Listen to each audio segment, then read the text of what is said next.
If you enjoy this video, please remember to subscribe if you haven't already. And if you like what you see on my channel and would like to support me on Patreon, click on the link below. Joe Dante was one of the most unique directors of his time. Dante was a director who was the product of Roger Corman, originally starting off doing preview trailers for Corman Studios.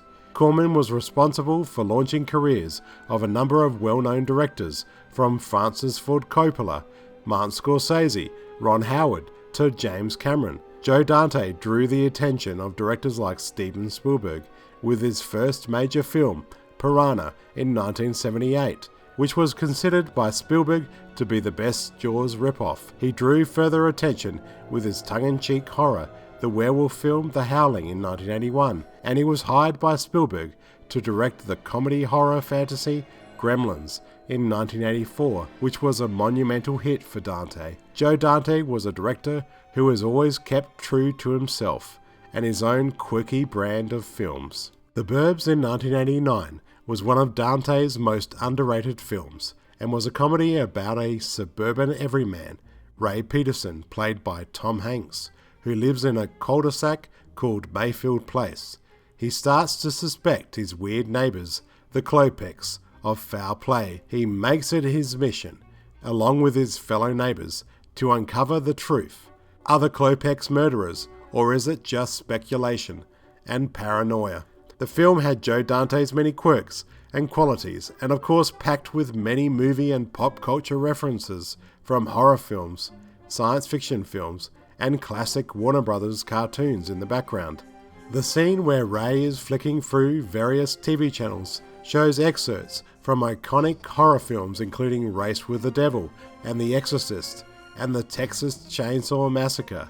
There is even a scene after Ray's nightmare where he wakes up to the kids program Mr. Rogers' Neighborhood. Screenwriter Dana Olson based the script, Life in the Burbs, on his own experiences growing up in the suburbs. Producer Larry Bresner brought the script to Brian Grazer at Imagine Films. Grazer loved it and straight away thought of Joe Dante. The problem it's got is that, it's about bad neighbors who move in into this, who everybody thinks are evil. And then in the original script, you didn't find out ever what they really did. And once we hired Tom Hanks, who used to get killed at the end of the picture, they drove away in the ambulance, and that was the end of him. After he'd told his neighbors that they were really benign and nice, the twist was that they drive him away and they're not nice. But they said, well, we can't do that. So now we had to come up with another ending that explained all of the suspicious activities that the bad guys had been doing all during the movie, which was almost impossible. Dante and his partner, producer Michael Fennell, were immediately impressed and loved the concept of the film. For the character of Ray, they immediately cast Tom Hanks. Dante and Fennell thought Hanks would be wonderful, mainly because of his comedic charm and everyman quality, much like actor Jimmy Stewart. Hanks was the perfect casting choice. Hanks gained much notoriety of success with Big in 1988 and was developing into a household name and a much sought-after actor. Tom Hanks loved Joe Dante's directing style. He remarked, "Joe has a stylized, visionary way of looking at the entire movie. It's pure filmmaking. The story is told from the camera's point of view. And that's the type of movie I haven't done."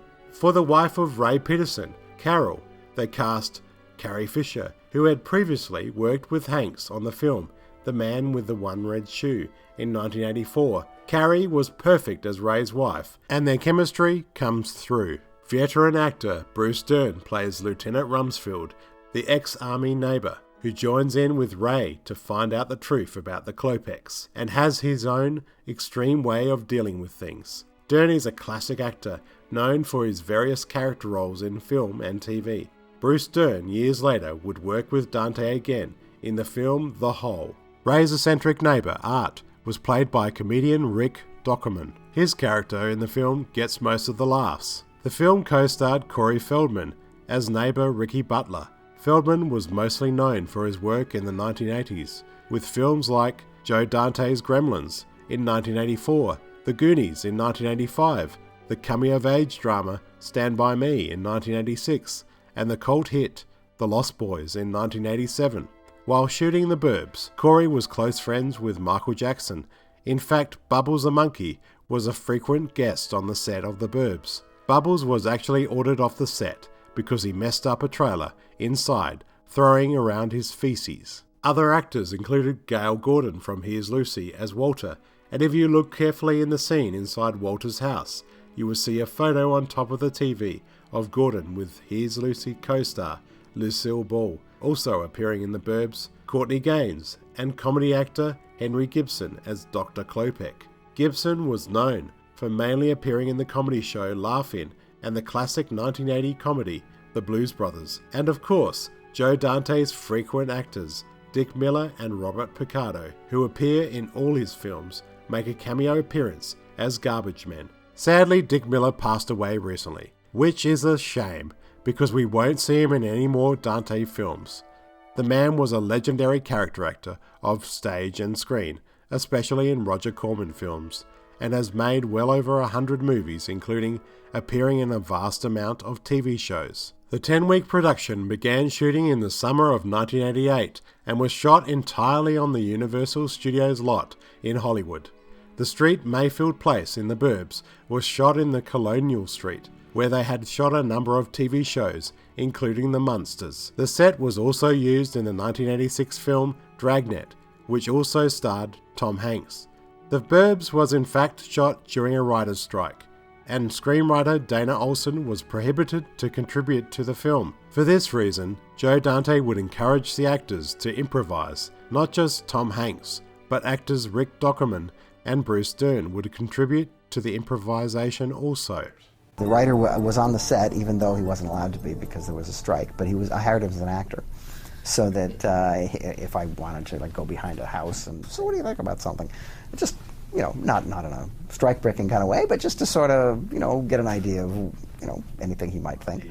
We shot the movie in sequence, and there was a writer's strike going on. And because of that, I said, look, let's do a lot of improv, but if we shoot it in sequence, we can actually develop the characters as we go, as opposed to shooting it out of sequence where your improv suddenly sometimes don't make sense. And so we the whole group of the cast really were creating the characters. And Tom Hanks kept saying, well, what is the secret that this guy is trying to save from, trying to keep from his wife? Why is he taking this vacation? Well, how about it because he's been fired and he doesn't want to tell his wife? And so during the dream sequence in the movie, there was a scene where his boss, Kevin McCarthy, shows up and lets the audience know that he's been fired. And it was improvised and that morning we said, gee, we need somebody to play the boss, so let's call Kevin. So I called Kevin, and he was in town, and he came over, and he brought 3 ties with him. So, which tie you want? You want this tie or the other tie? And he came in, he did his little scene, and it eventually got cut out of the picture. But it was that kind of movie. I mean, it was really a kind of a fly-by-night kind of, just off-the-cuff movie. Filming would be interrupted from time to time by a Universal Studios tour bus driving through the street. Composer Jerry Goldsmith creates a very quirky score and samples music from his other scores, including the Pattern theme, which is used many times in the film. Jerry Goldsmith was Dante's regular composer, and he had a great working relationship with Dante. Goldsmith seemed to always understand Joe Dante's unique film style.